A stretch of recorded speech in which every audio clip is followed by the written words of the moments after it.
కేటీఆర్ నీకు ఏజ్ అయిపోయింది, నువ్వు ముసలోడివి, నీకు దమ్ము లేదు. బీజేపీ పనికిరాని పువ్వు అనుకుంటా మాట్లాడుతున్నావు. నువ్వెంత పనికొచ్చే పువ్వువి?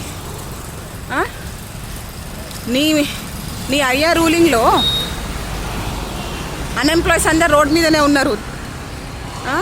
పనిలేక మా మదర్ ఫాదర్ మమ్మల్ని చదివించింది. మీలాంటి పెద్దవాళ్ళు సీట్ల మీదకి వచ్చి